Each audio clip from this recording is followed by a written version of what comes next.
चंद्रमा का south pole जो कि किसी भी लैंडिंग के लिहाज से बहुत ज्यादा मुश्किल है, लेकिन भारत ने वो करके दिखाया और चांद के दक्षिणी ध्रुव पर सॉफ्ट लैंडिंग की गई चंद्रयान 3 की।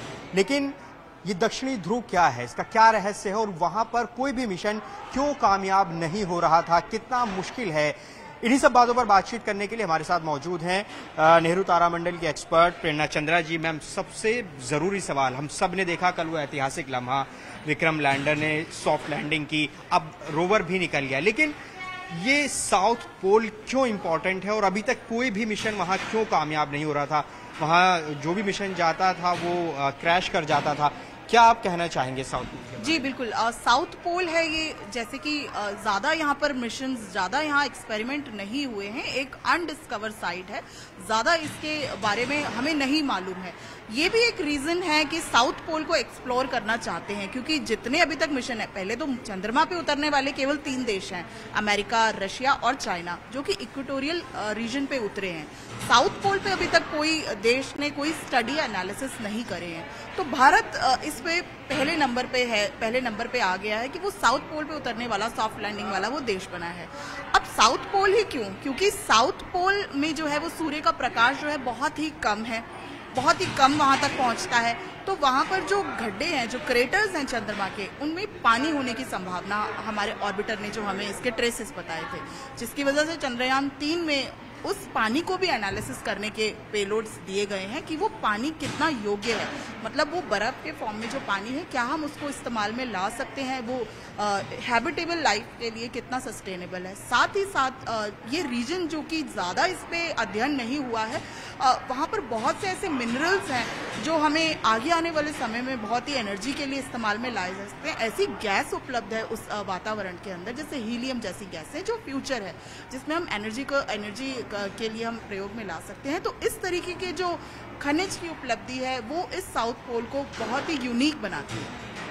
मैम, अभी तक बहुत बड़े बड़े देश साउथ पोल पर लैंड नहीं कर पाए थे, सॉफ्ट लैंड, भारत पहला देश बना है, तो क्या कुछ साउथ पोल पे क्या ऐसी चीज है कि वहां पर लैंड ही नहीं कर पाता था कोई भी मिशन और क्रैश हो जाता था? मुश्किल है वो बहुत, जो वो सतह है, वो हिस्सा चांद का कितना मुश्किल? जी, साउथ पोल जो कि बहुत ही एक अनआइडेंटिफाइड है, हमारे पास आंकड़े उपलब्ध नहीं है कि उसका एनालिसिस कर सके, जबकि ऑर्बिटर ने हमें वहां जो हमें ट्रेसेस दिए थे अपने चंद्रयान 1 में और चंद्रयान 2 में हमारा ऑर्बिटर काम कर रहा था, उससे मालूम पड़ा था कि वहां गड्ढे जो हैं वो बहुत बड़े, मतलब रीजन जो है वो बहुत ही अनडिस्कवर्ड है, साथ ही साथ बहुत ही कठिन है।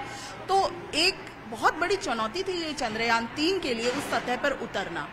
आगे आने वाले समय में बाकी देशों के लिए आसानी होगी, क्योंकि चंद्रयान 3 जिस तरह के एनालिसिस वहां पर करेगा, वो डेफिनेटली इस एरिया को बेहतर एक्सप्लोर करने में, बेहतर समझने में मदद करेंगे। हम एक और चीज, जो ये प्रज्ञान रोवर है, अब ये भी एक्टिवेट हो चुका है, लेकिन चंद्रयान 2, क्या ये रोवर चंद्रयान 2 के बारे में कोई जानकारी जुटा पाएगा? क्या ये उसको तलाश कर पाएगा? क्योंकि हमने देखा चंद्रयान 2 सफल नहीं हो पाया था, क्रैश हो गया। क्या आप कहना चाहेंगे, क्या ये ढूंढने की इसमें अभी क्षमता है, क्या ढूंढ पाएगा? हाँ, क्योंकि उसके ट्रेसेस, जो चंद्रयान हमारा 2 विफल रहा था, उसके ट्रेसेस का पता तो अमेरिका की जो एजेंसी है, स्पेस एजेंसी नासा के जो प्रोब्स हैं वहां पर, उन्होंने भी उसके ट्रेसेस बताए थे कि वो वहां पर है। क्योंकि हमारा प्रज्ञान जो है वो अलग तरीके के एक्सपेरिमेंट करेगा वहां पर, बेसिकली कॉम्पोजिशन, मिनरोलॉजी, वहां का वातावरण, इन जैसे एक्सपेरिमेंट करेगा, और प्रज्ञान का दायरा जो है वो बहुत ही सीमित दायरा रहेगा। तो ऐसा नहीं है कि ये पूरे एरिया में चलकर एक्सप्लोर कर सकता है, ये विक्रम से एक सुनिश्चित दूरी पे 500 मीटर के दायरे पे जो है घूमेगा। तो ये मुझे नहीं पता कि वो चंद्रयान 2 के ट्रेसेस को ढूंढ पाएगा या नहीं ढूंढ पाएगा, बट जो आंकलन हमारा प्रज्ञान करेगा वो डेफिनेटली यूनिक होंगे और आगे आने वाले समय में हमारे अध्ययन के लिए, मतलब हमारे अनुसंधान के लिए बहुत ही प्रयोग में लाए जाएंगे। मैम, मुझे बहुत ज़्यादा जानकारी विज्ञान की नहीं है, लेकिन अब जब ये चंद्रयान 3 जा रहा था तो चंद्रयान 2 से भी इसका संपर्क हुआ था, इसरो ने भी वो जानकारी दी थी, लेकिन क्या जो लैंडर था चंद्रयान 2 का, उससे किसी तरह की कोई कनेक्शन की कोई गुंजाइश बची? हालांकि वहाँ का जो तापमान है, आपने बताया कि -200 डिग्री तक वो चला जाता है जब वहाँ पर रात होती है, तो क्या कोई चांसेस हो सकते हैं कि ये प्रज्ञान रोवर वहाँ पर कुछ कुछ अवशेष का पता लगा पाए चंद्रयान 2 के? मुझे नहीं लगता कि वो कुछ पता लगा पाएगा, क्योंकि जैसे टेम्परेचर जो एक बहुत बड़ा कंसर्न है और वो हमारा निष्क्रिय हो चुका होगा अभी तक। तो उसके ट्रेसेस का पता नासा के प्रोब ने बता दिया था कि वो वहां पर उसके अवशेष जो हैं वो देखे गए थे, क्योंकि ये जो 14 दिन का समय है ये अपने साइंटिफिक एक्सपेरिमेंट करेगा एक निश्चित दायरे में। विक्रम दायरा होगा वो जो 500 मीटर्स का दायरा रहेगा विक्रम लैंडर से, और इनके बीच में जो संपर्क होगा वो प्रज्ञान इंफॉर्मेशन विक्रम तक पहुंचाएगा और विक्रम हमारे अर्थ स्टेशन पे वो सिग्नल भेजेंगे। तो ये कम्युनिकेशन रिले की तरह परफॉर्म करेंगे। एक इंफॉर्मेशन विक्रम तक पहुंचाएगा, विक्रम जो है आगे हमारे साइंटिस्ट तक ये सारी इंफॉर्मेशन पहुंचाएंगे। साउथ पोल का कोई किसी तरह का रहस्य भी है, जैसे बर्मुडा ट्रायंगल, वहां पर कहा जाता है कि कोई उसके ऊपर से गुजरता है तो वो नष्ट हो जाता है। तो क्या यही वजह रही, कुछ ऐसा विज्ञान की दुनिया में इसको देखा या सुना या कभी आगे कुछ ऐसा होगा कि वहां कोई भी लैंडिंग सफल नहीं हो पाती थी, वहां क्रैश हो जाता था? अभी लूना 25 हमारे सामने इसका उदाहरण है, ताजा उदाहरण। क्या कुछ इस तरह का कुछ खोज निकल पाए? जी, डिफिकल्ट डेफिनेटली है। साउथ पोल कोई आसान जगह नहीं है उतरने के लिए। ये बात उसको खास बनाती है अध्ययन के लिए भी, क्योंकि पिछले हमारे पास कोई ऐसे आंकड़े नहीं है किसी और देश के जिससे हम बेटर क्लैरिटी पा सकें। तो इस बात पे मैं ये कहूंगी कि हो सकता है आगे आने वाले देश जो इस सतह पे उतरना चाहेंगे वो हमारे आंकड़ों के आंकलन से बेहतर इस धरातल को समझ पाएंगे, इस साउथ पोल को समझ पाएंगे।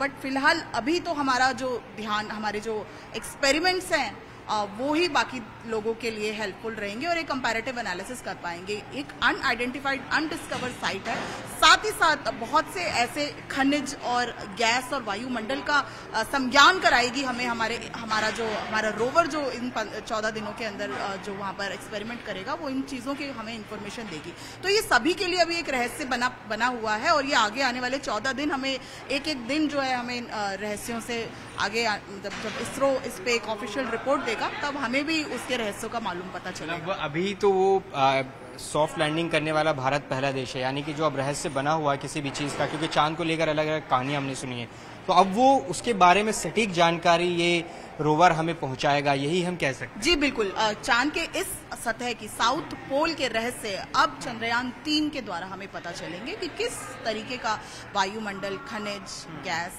एटमॉस्फेयर जैसा वहाँ का जो वातावरण है उनको समझने में हमें एक बेहतर अंडरस्टैंडिंग मिलेगी। बहुत शुक्रिया प्रेरणा चंद्रा जी, जो कि बता रही थी कि साउथ पोल पर लैंडिंग कितनी मुश्किल है। जो रहस्य है वहां पर उसका पता चलेगा, क्योंकि भारत ही पहला देश है साउथ पोल पर सॉफ्ट लैंडिंग कराने वाला। अभी तक जो भी अनडिस्कवर्ड चीजें थी, मतलब जिनकी जानकारी अभी तक दुनिया को नहीं मालूम थी, अब भारत वो दुनिया को बताएगा चंद्रयान 3 के जरिए, क्योंकि अब विक्रम लैंडर साउथ पोल पर अपना काम कर रहा है, वो एक्टिवेट हो चुका है और अगले 14 दिन ये प्रज्ञान रोवर चंद्रमा के साउथ पोल से तमाम जानकारियां जुटाकर इस विक्रम लैंडर को भेजेगा और ये विक्रम लैंडर यहां हमारे वैज्ञानिकों को, इसरो को ये भेजेगा और बताएगा दुनिया को कि आखिर साउथ पोल पर क्या रहस्य है।